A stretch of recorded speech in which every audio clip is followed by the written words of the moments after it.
It's been very interesting to hear these two readings, and I hope that you've been paying close attention to them, because we started with a New Testament reading in which we have a mention of Gideon here at Hebrews 11. Oh, thank you. And then, sort of by means of flashback, went to what is arguably the story by which Gideon is most well known, certainly in Orange Lodge circles. I have been told that the passage that Ryan just read is actually the hallmark, the cornerstone. It is actually the July 12th reading. Last year, when I had the opportunity to come and visit you, we looked somewhat in depth at that passage and why it is I believe that Lodge tradition has chosen that. Because it is a story in which a battle is fought over overwhelming odds, a battle for true worship in a land filled with false worship, and a battle that is done, as you've just heard, with 300 men. So that when the battle was won, when Gideon was victorious, that no one in the aftermath will be able to say, look what Gideon did. Look how mighty we are. That all credit, all glory would go to the Lord God Almighty. And that, in fact, it was his battle from the very beginning with Gideon as his instrument. If you look at this, the passage that we began with, and the passage that I myself will be starting with, it's Hebrews 11. And just give me a moment, and I'll put this in its proper perspective. I had a professor at seminary who described the book of Hebrews as being one of the most beautiful, but perhaps least understood books in the Bible. So let me shed a little bit of understanding on it. Here at chapter 11, at verse 29, the writer of Hebrews begins the summation of an argument of encouragement. And he begins by basically, if you look at the entire of chapter 11, by going through the Hollywood Walk of Fame of Israel's great heroes of the faith, beginning with, well, I just turn back here, right? By faith, we understand God created the universe. By faith, Abel offered to God a more acceptable sacrifice than Cain. By faith, Enoch was taken up. By faith, Noah. By faith, Abraham. By faith, Sarah, Abraham, Jacob, Moses. By faith, the people crossed the Red Sea at verse 29. And then he launches into, there's so much more, he basically says, there's so much more I could go on and on and on, recounting the stories you have all known since childhood. The stories that you might remember even now from the dimmest, most distant days of your Sunday school lessons. Or perhaps the Bible stories that your parents used to read you, or you have read to your own children and grandchildren. The great heroes of the faith. By faith, this person did this. By faith, these people did this. And at verse 29, or rather verse 32, he says, what more shall I say? For time would fail me. There isn't enough time in this letter. I'm already at chapter 11. But remember as well, Gideon, Barak, Samson, Jephthah, David, Samuel, the prophets, on. This year I wanted to bring you a message based out of Hebrews 11. Because this is the only other place in the Bible where Gideon gets a mention. Certainly the only New Testament mention of Gideon. And he's here mentioned, as I say, as the author begins to summarize a great message of encouragement for Christians, particularly Jewish Christians, but Christians who are suffering immensely. Now, they're not quite being tortured. They're not quite at the being fed to lion stage. But because of their stance on Christ, because of their pronouncement of faith, they are being disfellowshipped from the synagogue. They are being disowned by family members. They are being arrested, mocked, persecuted in the public square, beaten, having their property seized. Some, in fact, are doing jail time for it. And so this whole letter is an admonition to such Christians: do not give up. And an acknowledgement at the same time that times are difficult, and that the narrative and the pressure of the world is against you, and you are indeed suffering. But like the heroes of the faith, you too belong in that same lineage, because you too have grown out of them. He goes on just to remind them, right? Women receive back their dead by resurrection. This is Elijah and Elisha. And then there were the prophets who endured mocking and flogging and chains and imprisonment, just as you, first century Christians, just as many 21st century Christians around the world are today. Enduring persecution and being told, the moment you renounce the faith and deny Christ, all of this can go away. So the message is to remain resolute, to remember those who have gone before and endured far more, and to remember the great victory and the crown of glory that awaits every professing believer at the end of this life, this brief candle, this breath, this vapor. All of these, he writes at verse 39, all of these great heroes who have come before the recipients of this letter and before ourselves were commended through their faith. And yet the author of Hebrews is also quick to remind New Testament Christians that are reading this letter that all these heroes of the faith, as mighty as they were, still lived their lives, endured their trials, and died long before Messiah was revealed. And so the author of Hebrews says, even as you look back and take comfort and strength from the stories of the Old Testament heroes of the faith, remember, you are actually far more blessed than they were, because they never got to see the fulfillment of the promises. This is what he says down here at verse 40. God has provided something better for us. That is to say, New Testament Christians, of which we count ourselves among the number, actually have a greater blessing than any of the heroes of the Old Testament, because we know Christ fulfilled all of the promises in the Old Testament. We have the new covenant, and we have the gospel of salvation by faith in him to proclaim. They, despite all their mighty stances and the depth of their faith, could only look forward at some ill-defined, nebulous day which their eyes never got to see. And indeed, their faith was that God's promises would be fulfilled, whether or not they saw it. So that apart from us, they should not be made. The word here is perfect, you may find in your Bible. The idea is really complete. That is, the great assembly of the saints before God's throne is not complete without us. That they are in that throng, that all of our forefathers are now in that throng, standing shoulder to shoulder with them and in total equanimity. And that someday, by the grace of God, we will, each of us who have professed Jesus Christ to be Lord and Savior of our lives, we will go and stand in that number as well. Why does Gideon get a mention here? It's an interesting question. And our first thought may indeed be that Gideon is mentioned here because of the passage that we just heard in Judges 7. That is to say, Gideon is here because he overthrew the powers that were oppressing his people in that day. The sword, we heard, the sword of Gideon and the Lord. Make no doubt, it was a military action. And there is something in, I think, Christians of every age that would like to entertain the thought, perhaps even the fantasy, that we are a people called to rise up and take up the sword, and indeed oftentimes we have been.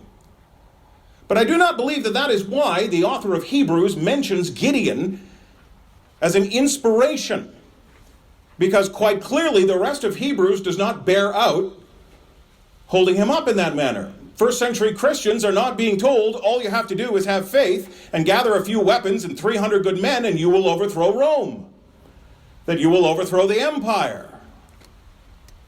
Well, if it's not a narrative of physical fighting, then why would Gideon possibly be mentioned here as someone for persecuted and suffering and struggling Christians to look back on and take solace from? Well, I believe the answer is actually in the chapter slightly before was read for us at Judges 6. Because fighting the battle at the 300 was not the only thing that Gideon was called to do.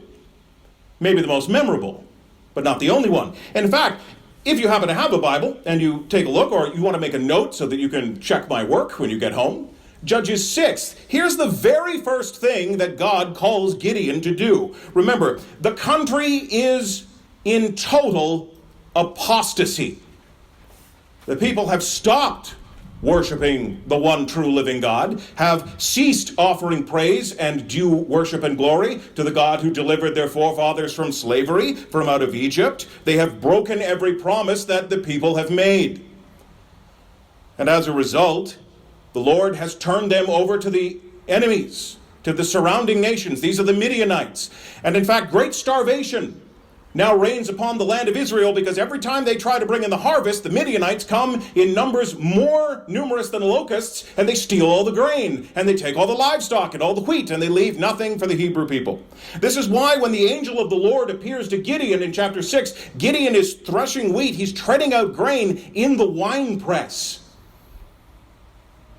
He's down in basically a large stone bathtub with high walls so that no Midianite eyes can see what he has and come in and take his grain. The angel of the Lord, this is actually a pre-incarnate Christ, comes and visits him and gives him instructions. And here are the instructions at Judges 6:25. That night the Lord said to him, quote, "Take your father's bull and the second bull, 7 years old, and pull down the altar of Baal that your father has, and cut down the Asherah that is beside it, and build an altar to the Lord your God on top of the stronghold here, with the stones laid in due order.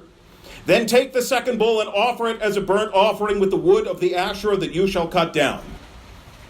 You say, Braden, what is all that about? Well, let me inform you.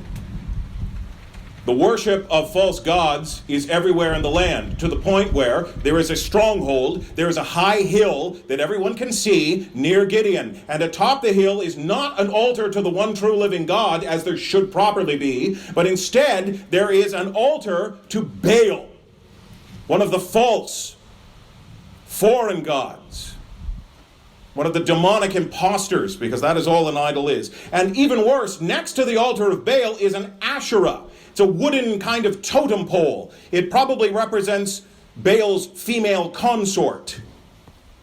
And so the Lord's first instructions to Gideon, even before the battle, even before the selection of the 300, before any sword is raised, is to reestablish true worship in the land and remind the people what their heritage is, where they have come from, and who it was that has delivered them.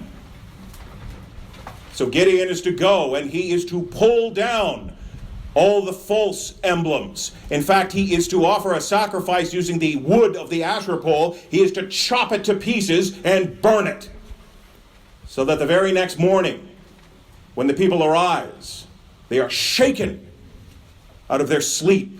They are violently roused from their apostasy, that they are reminded in no uncertain terms that it is the Lord God Almighty who reigns within these borders and no other.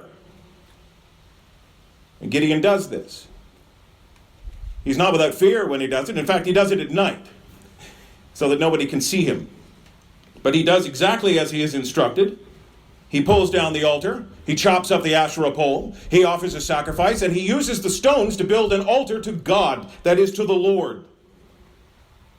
Knowing that even as he does, this action will provoke dire consequences and a harsh response from his friends, his neighbors, and indeed even his family members. This, quite frankly, is the Old Testament version of picking up your cross, denying self, and following me, as the Lord Jesus Christ says. And it is for this part of Gideon's story that I believe the author of Hebrews includes him among the heroes of the faith. Because again, the message to the persecuted, suffering, wilting under the pressure, first century Christian in Hebrew, is not grab yourself a sword and start the revolution. The message to those Christians who are so much as we are today is remember your forefathers, remember the stances, remember how they suffered, remember how they trusted, remember how they pulled down every falsehood and stood resolute in the truth, come what may.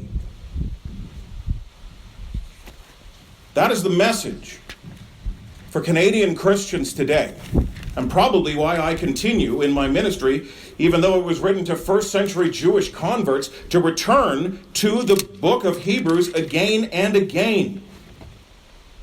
Let me bring in this that the Apostle Paul writes from 2 Corinthians.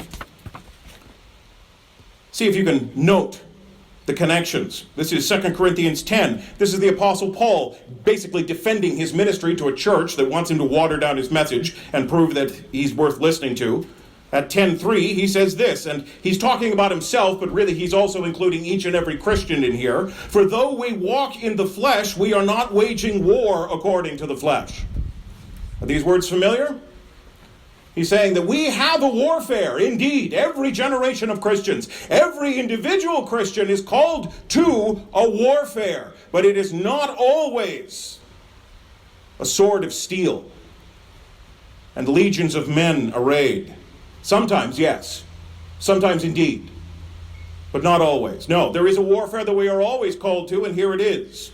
It's a spiritual warfare. We have divine power. This is 2 Corinthians 10:4, and make a note of this if you remember nothing else I say today. We have divine power to destroy strongholds. Verse 5, we destroy arguments and every lofty opinion raised against the knowledge of God.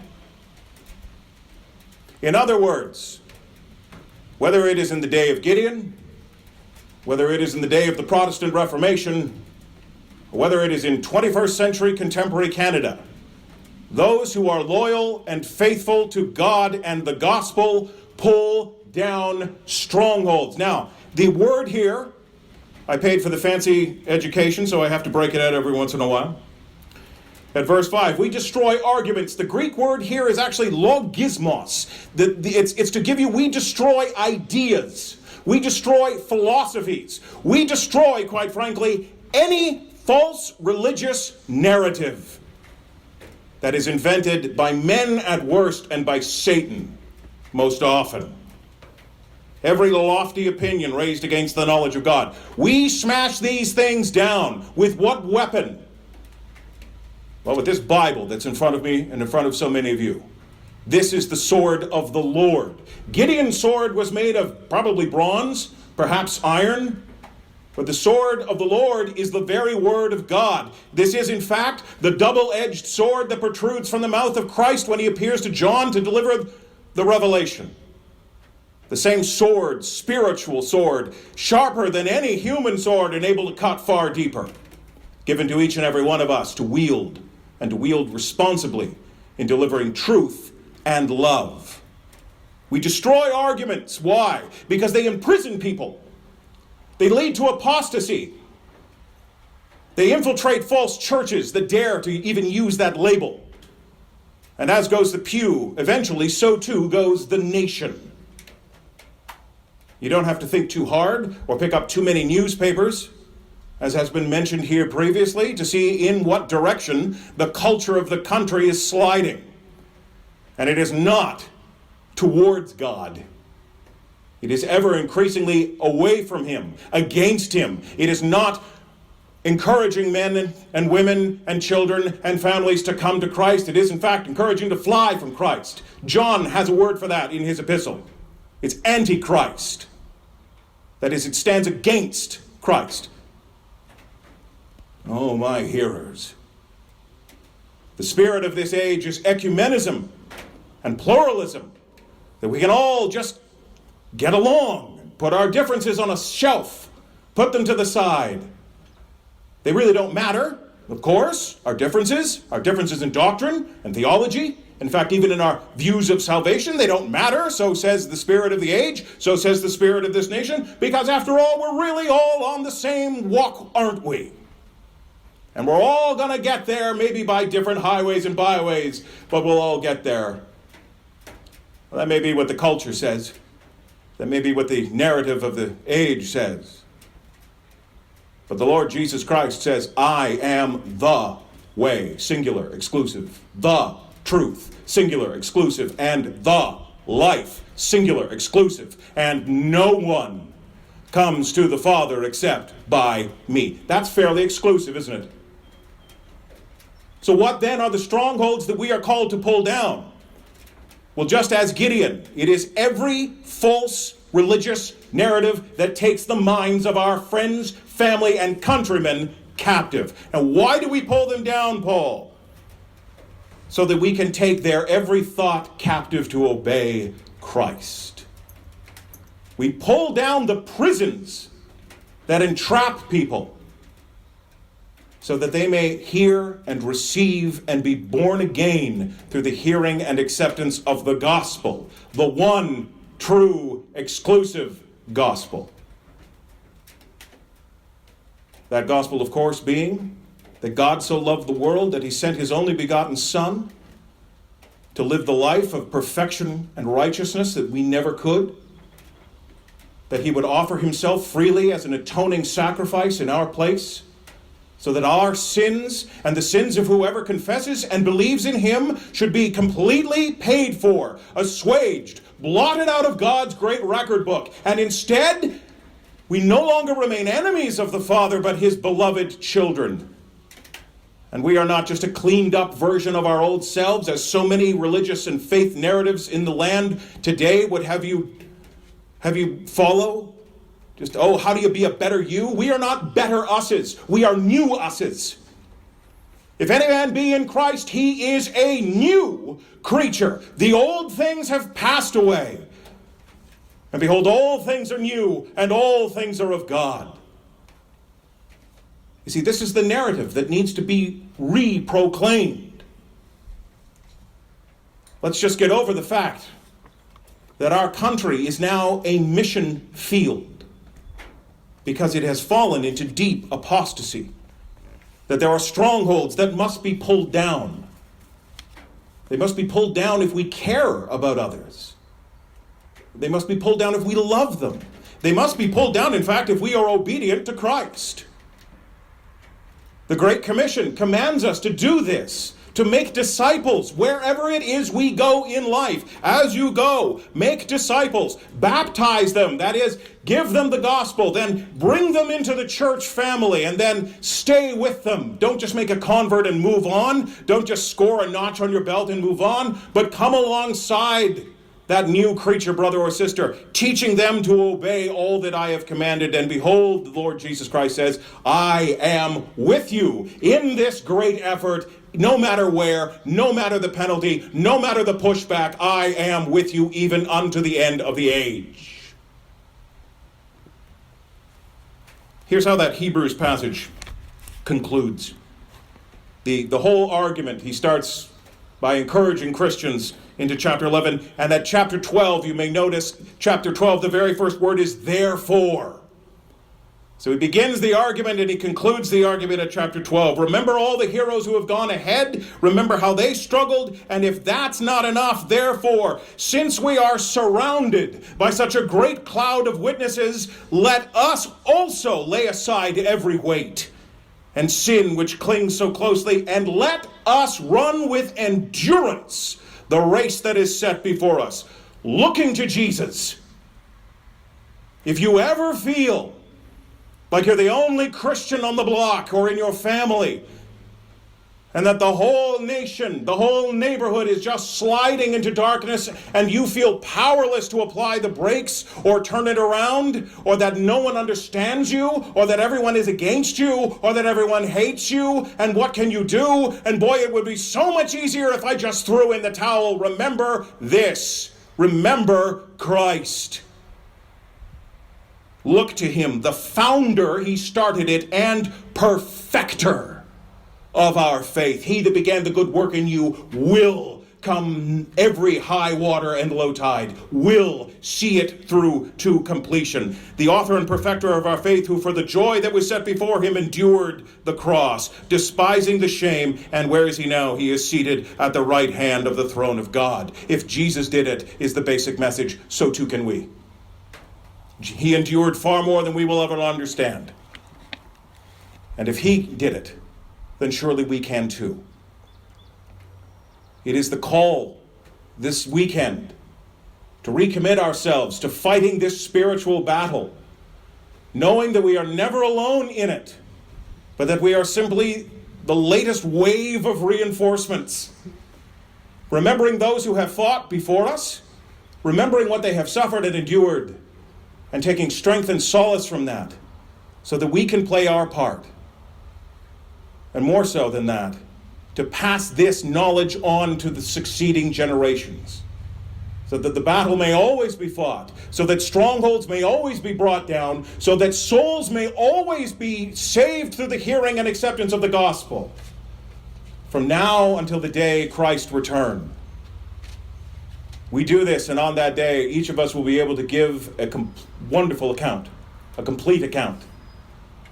And he will say, I knew you, and you persevered. Well done, true and faithful servant. Enter now into thy master's joy. God, our Heavenly Father, we give you praise and thanks for the opportunity to gather together as we have here, freely, without the persecution, without the fear that afflicts so many brothers and sisters around the world. And yet we also come to you this afternoon lifting up our own plight. Father God, the spirit of this age, the spirit of the very nation in which we live is against us. From the top down, from Parliament Hill to the halls of local government, it seems that our leaders have abandoned their divine call to rule righteously and have instead embraced wicked and unrighteous practices and beliefs.